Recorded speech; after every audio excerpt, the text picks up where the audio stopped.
Very good morning to all of you.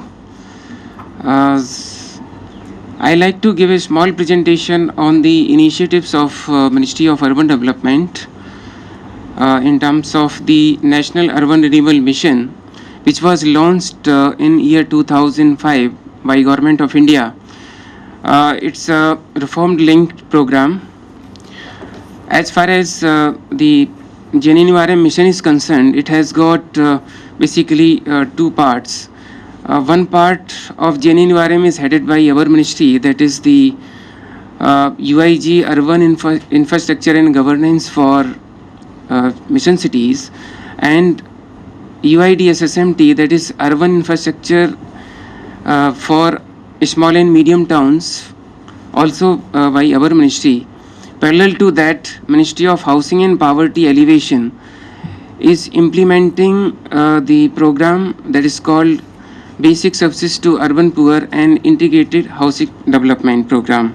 So with this small background, I like to take you through the presentation, like to show you the population growth, national and international, urban infrastructure investment requirement as per the high-powered empowered committee, JNNURM introduction, JNNURM statics, infrastructure achievements, reform achievements, city development plan, technology initiatives which has gone into during the course of implementation of JNNURM, lesson learned, and some glimpses of projects which are already completed. As far as urban growth scenario is concerned, the population growth is at very rapid pace, and now it is likely that by year 2050 the urban population is to reach by 900 millions, and by then we'll have 53 million plus cities. Urban population is increasing at a rapid pace, and so is the gap between the demand and supply of urban services. So this is one of the major challenge we have in order to bridge the gap between demand and supply on urban services. Urban cities and towns have increased from 5,161 in year 2001 to 7,935 as per the census of 2011. So we have the challenges in terms of bridging the gap of demand and supply, and also providing the infrastructure to the urban cities. Government of India in year 2011 constituted a high-powered expert committee which has carried out the study, and as per that the projected investment required in terms of creating the infrastructure for next 20 years to the tune of 40,000 crores.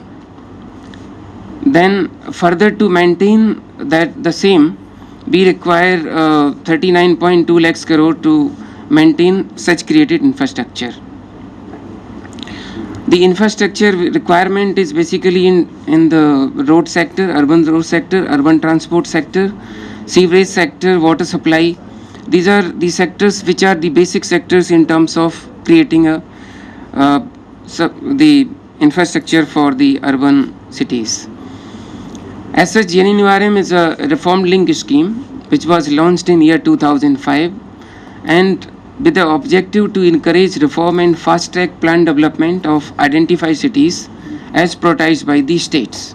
We have got 65 mission cities under phase 1 of JNNURM, and the focus is basically to create economically productive, efficient, equitable and responsive cities. In order to have proper implementation of JNNURM scheme, we have got policy framework, we have institutional framework, financial framework, project development. All these initiatives are in place so as to have the implementation in proper manner. And the program was planned to operate on a mission mode by facilitating large-scale investment in the urban sector, policy changes and institutional reforms for strengthening the infrastructure. It's a reform-driven scheme, fast-track program to ensure planned development of identified cities.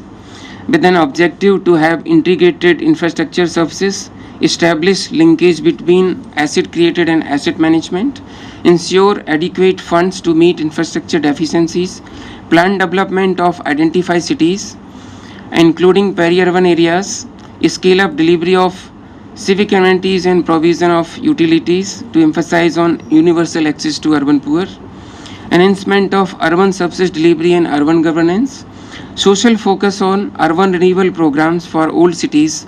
Many old cities inner areas have been taken up under this scheme, and those areas got renewed as a part of initiative.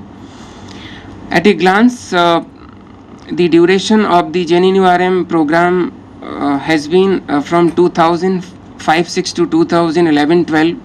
Since some of the projects could not be completed in time due to certain constraints, this mission has been extended for another 2 years of from 2011-12 to 2014, so as to complete ongoing projects and achieve the reforms. In this program, we could able to cover 765 mission cities. We have infrastructure investment to the tune of 80,725 crores, that is 12.4 billion US dollars.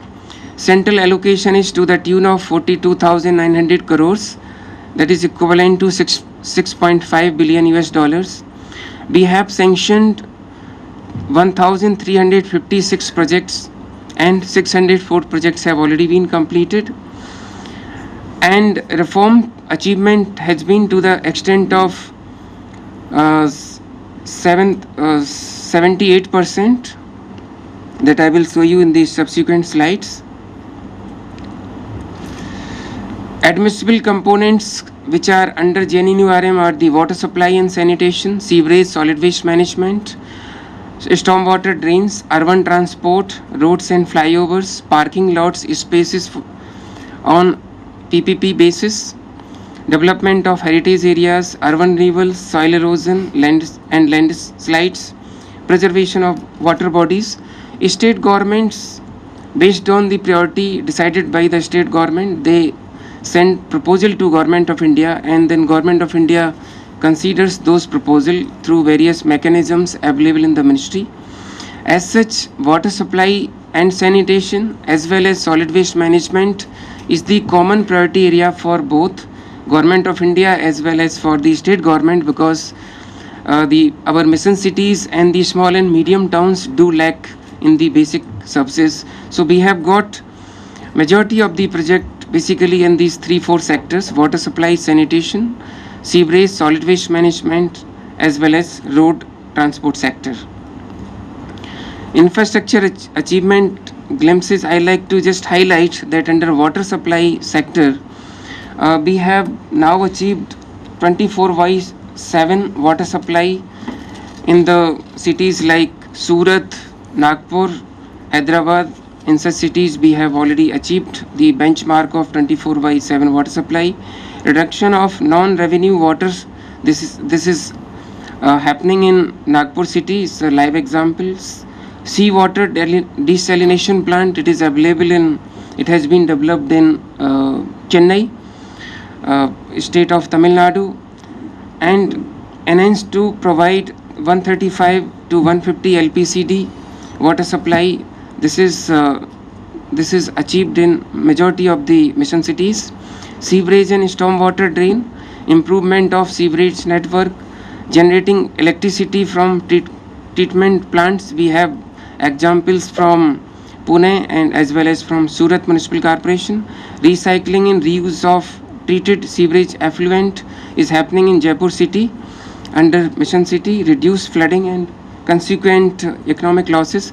So as such, we have got under JNNURM projects which have been implemented in the major cities, mission cities, and the implementation has taken place, and we could able to achieve the benchmark standards in terms of different initiatives in these sectors. Reform implementation, we have the financial reform, property tax coverage and collection, 100% O&M cost recovery. These are the two reforms which are responsible for generating resources for the mission cities so that the infrastructure or assets so created are properly maintained within the revenue so generated in the municipal corporations. Land reform, we have stamp duty rationalization, which has already taken place in majority of the cities. Computerized process of registration of land and property, simplification of conversion of agricultural land to non-agricultural purposes. On administrative reform, municipal cadre has been formed in majority of the mission cities. Then on the development front, building bylaws, public-private partnership. This is happening in solid waste management sector, also in the water supply sector. Then provision of basic services to urban poor. At a glance, we like to tell you that we have achieved out of 30 mission cities, out of 31 states, 30 states have already constituted district planning committees. 21 states have already put in place a state municipal accountant manual.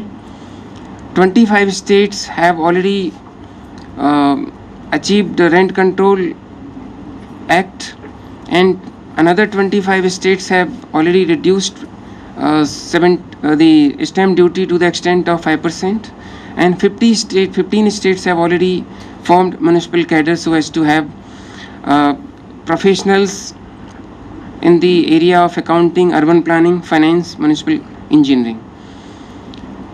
These are another initiatives on the credit rating, volumetric tariff system, that is 100% O&M cost recovery. It is happening in city of Raipur. Building bylaws and water harvesting, state level policies on public-private partnership, non-discretionary method for determination of property tax, and earmarking funds for the urban poor. On the city development, this is the process defined, and as I mentioned that all the mission cities have already in place city development plans, and based on that the now projects are flowing under transition phase also, so as to provide further infrastructure in those sectors. On the technological initiatives, we have got water supply, we have got SCADA system in place. This is in Pimpri Chinchwad in water supply project. Piping technology to reduce leakage, trenchless technology for laying the pipelines. These are the technological initiatives so as to ensure that road is not digged up and the traffic is not disturbed by use of trenchless technology. Sewerage, in the sewerage sector, we have got energy technology to meet auxiliary consumption of plants. Recycle and reuse technology, SCADA system, it is in Jaipur Mission City. Solid waste management, we have vehicle tracking system in SWM transportation. Semi-enclosed mechanized transfer stations, again in cities like Surat and Bombay, as well as in Raipur. On the transport sector, we have got GPS and ITS in city buses and BRTS. It's a famous example of Ahmedabad BRTS system. Some learnings from the Jain environment phase 1. ULBs need to be strengthened as third tier of governance by improving the governance structure and substance of citizen-centric services. For this, we are already providing a lot of funds through our capacity building programs, and now state governments are sending a lot of proposals for capacity building, so that the capacity building is enhanced in all those cities. Pan-India character of reforms in inflexible and should keep into view the local diversities and complexities. Closer collaboration between state ULBs and Government of India with the help of better implementation. For this, we have already developed the PMIS website, that is the Project Management Information System, and through that all the state government mission cities, they can upload the data, they can make use of the information available on the website. Greater focus needed on inclusive and transparent governance Here we like to emphasize that the systems in place, basically that e-governance initiative, which is enabling the common citizens in the mission cities or in the small and medium towns to avail these services in a transparent manner. Strengthening the urban governance structure to encourage greater accountability and empowerment of ULBs in terms of mobilization of resources and capacity to deliver civic services efficiently. Creation of management information system, as I told you, that we already have in place, PMIS.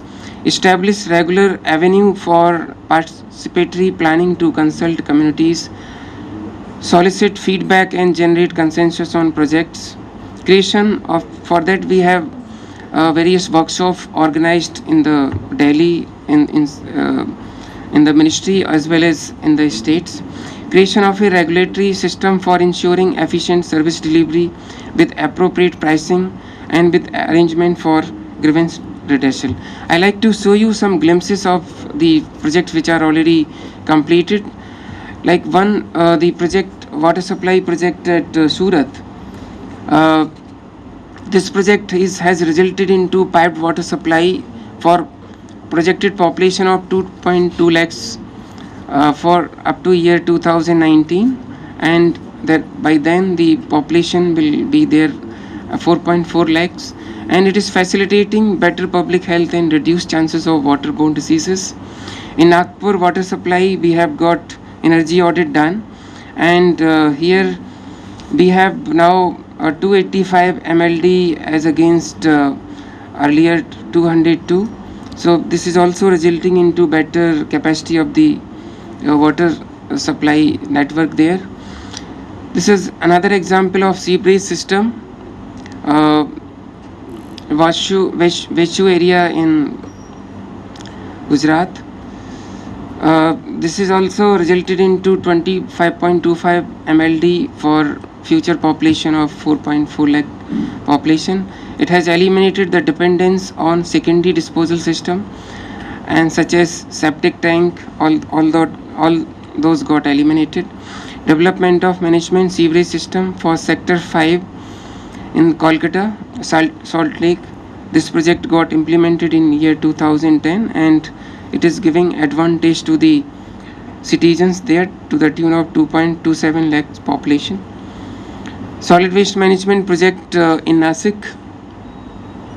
This is taking care of 500 waste generation every day. We have another project in Kanpur Municipal Corporation, which is successful project implementation on door-to-door collection system.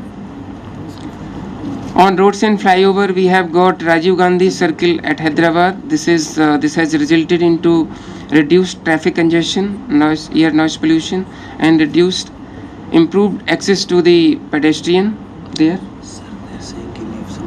Yeah.